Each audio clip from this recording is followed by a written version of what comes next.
Jason. Datuk, saya ada soalan nak tanya, Datuk.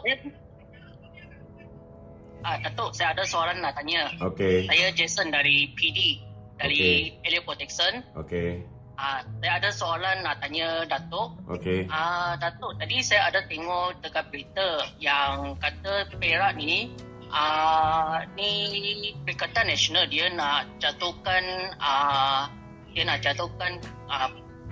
Perak punya ni kerajaan perpaduan. Ya. Apa pandangan Datuk yang dekat Perak punya ni? Okey, kalau ikut Yang Amat Berhormat Menteri Besar, memang ada usaha untuk menjatuhkan kerajaan negeri. Tetapi setakat ini, alhamdulillah, kerajaan negeri masih stabil dan rakan-rakan di negeri Perak, kan, mereka bersama dengan kerajaan persekutuan, kerajaan perpaduan. Okey? Tetapi kalau misalnya mereka ni mereka berhajat nak jatuhkan juga, kalau mereka ni keluar ataupun meletakkan jawatan sebagai ahli Dewan Undangan Negeri, kan, dan mereka bak kata orang tu cuba cek Perak dah luluskan ni belum? Dah luluskan apa ni? Akta anti lompat parti. Kalau misalnya Perak belum meluluskan akta anti lompat parti, memang mereka boleh lompat. Tetapi kalau Perak sudah pun meluluskan akta anti lompat parti, kan, tak boleh lompat kak kecuali mereka Dun Perak sudah pun meluluskan enactment anti lompat parti pada 29 Disember 2022. Maknanya kerajaan di negeri Perak ini tidak boleh maknanya ahli Dewan Undangan Negeri Barisan Nasional di negeri Perak tak boleh melompat. Siapa pula bersin ni? Tidak boleh melompat pergi ke Perikatan Nasional. Kalau dia nak juga, dia boleh letak jawatan sebagai ahli Dewan Undangan Negeri. Kita adakan pilihan raya kecil. Kalau mereka ni menang, mereka lompat. Kalau jumlah dia lebih daripada separuh ahli Dewan Undangan Negeri Perak, barulah mereka boleh tubuh kerajaan baru. Kan? Leceh sikit lah kerja dia, tapi boleh berlaku. Boleh berlaku. Okey? Terima kasih, Datuk. Sama. Okey, thank you Jason.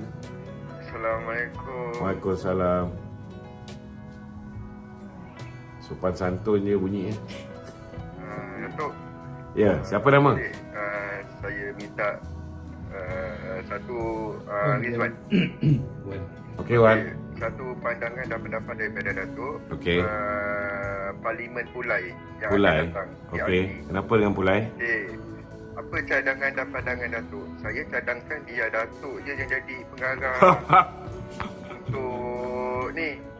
Sebab apa? Sebab ada sebab. Jadi pengarah apa?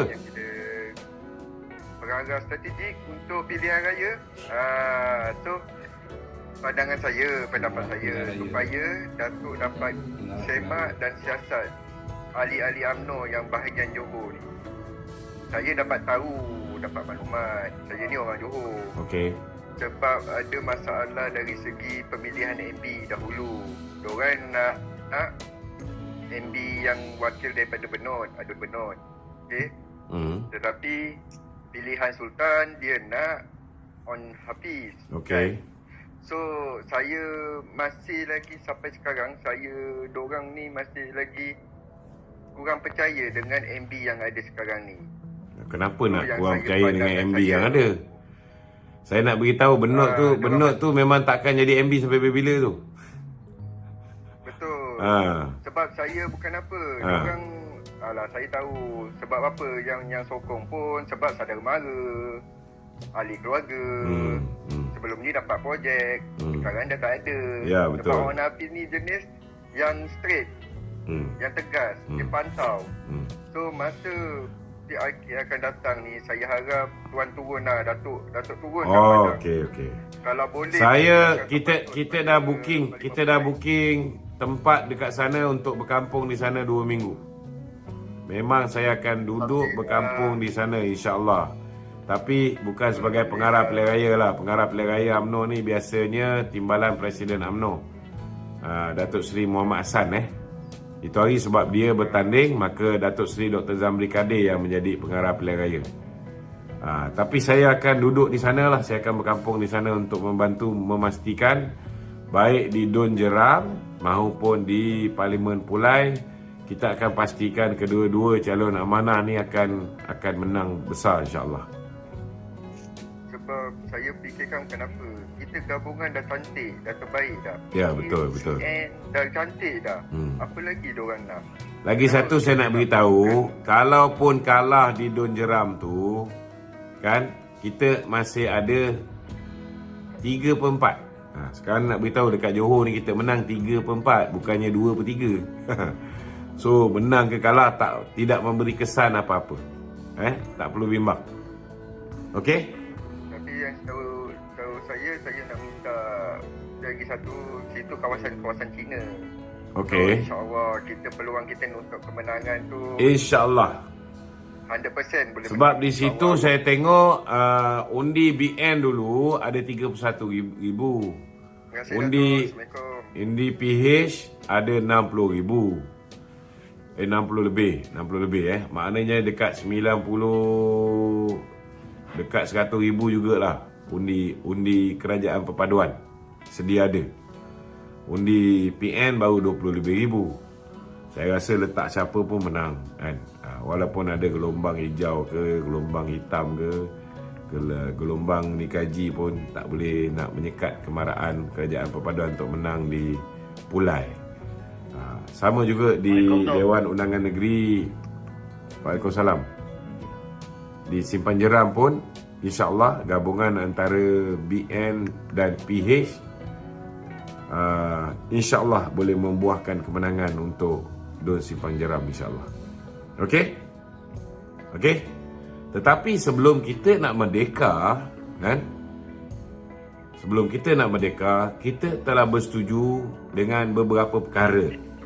Antaranya kedudukan Islam sebagai agama persekutuan. Dia bukan kedudukan Islam sebagai agama Malaysia, Kedudukan Islam sebagai agama persekutuan. Maksud dia apa? Persekutuan Tanah Melayu lah. Kedudukan Islam sebagai agama persekutuan. Kedudukan hak istimewa orang Melayu. Itu terkandung dalam perlembagaan persekutuan. Kedudukan hak bahasa Melayu sebagai bahasa kebangsaan. Kedudukan hak raja-raja Melayu. Itu semua terkandung di dalam perlembagaan persekutuan. Tapi tak betul dia kata bahawa orang bukan Melayu tak boleh mengundi. Sebab masa kita minta rakyat bukan Melayu untuk menerima 4 perkara yang diberikan kepada orang Melayu, orang Islam ini, ke bawah Tuanku Abdul Rahman juga telah bersetuju dengan Tun Tan Cheng Lock, Tun Sambatan, untuk menerima 1 juta kerakyatan secara jusoli. Maknanya ada 1 juta orang India, orang Cina telah diterima sebagai rakyat Malaysia. Okey? Dan sebagai seorang rakyat, mereka mempunyai hak untuk mengundi. Jangan dengar cakap Papa Gomok ni lah. Kalau dengar cakap Papa Gomok ni, dia kalau boleh nak tarik hak mengundi orang India dengan orang Cina. Supaya orang yang berjambang macam dia je yang boleh menang pilihan raya. Bila time dia dapat kuasa bersama DAP, ayat dia lain. Itulah Tun Mahathir. Jadi nasihat saya hari ni, kalau kita tak nak keliru, kalau kita tak nak menjadi pening kepala, kita jangan bazir masa dengar Tun Mahathir, dengar Muhyiddin, dengar Haji Hadi, dengar Anwar Musa, dengar Sanusi. Ini semua boleh menyebabkan kita pening kepala, tuan-tuan. Okey? Jadi tapislah siapa yang kita nak dengar. Kalau kita ni orang yang berilmu, kita dengar daripada sebelah A, kita juga dengar daripada sebelah B. kita ada otak yang bijaksana, boleh buat penilaian yang mana baik, yang mana buruk, boleh dengar daripada mana-mana. Tapi kalau kita tak ada masa, kan, jangan bazir masa dengar daripada Mahathir ni. Memang kita akan pening kepala. Masa dia nak dapat sokongan orang Melayu, kan, dia bukan main lagi dia puji Melayu. Dia kata ini Malaysia ni tanah Melayu. Dia kata Malaysia ni orang Melayu je punya. Orang India, Cina semua tak boleh mengundi. Kalau orang India, Cina tak mengundi, kan, pilihan raya 2018 tu, boleh tak dia jadi Perdana Menteri? Dia tak cakap lah. Kan? Ini manusia yang tak boleh pakai. Okey? Clear tak? Lagi satu, Datuk. Okey, lagi satu. Relevan lagi ke kalau kita katakan negara kita ni masih lagi kita sebut tanah Melayu? Relevan lagi ke? Negara kita Sebab ini, dia orang akan boleh Kak, dia orang boleh buat. tanah Melayu tu dalam bahasa Melayu. Betul tak? Kan? Okay. Saya nak tanya, perkataan Malaysia tu ada Malay tak? Ada? Malay tu apa? Dia tu Melayu. Okey lah tu. So, kena terima lah. Memang orang Melayu di dalam negara, Kak, orang Melayu dalam negara ini adalah pribumi. Dan ianya termaktub di dalam Perlembagaan Persekutuan. Hanya orang Melayu ataupun Bumi Putera mempunyai hak istimewa. So, tak payah kita petikaikan benda ni, Kak. Kenapa dia nak petikaikan benda ni? Kenapa dia nak bangkitkan benda ni? Dia bangkitkan benda ni semata-mata nak dapatkan undi orang Melayu ni supaya menyokong perjuangan mereka. Sedangkan dulu mereka juga bersahabat dengan DAP, tak ada masalah. Mereka juga bersahabat dengan Lim Kee Siang, tidak ada masalah. Bila kita bersahabat dengan DAP, semuanya salah. Seolah-olah macam kita gadai Melayu. Ini kena betulkan. Okey.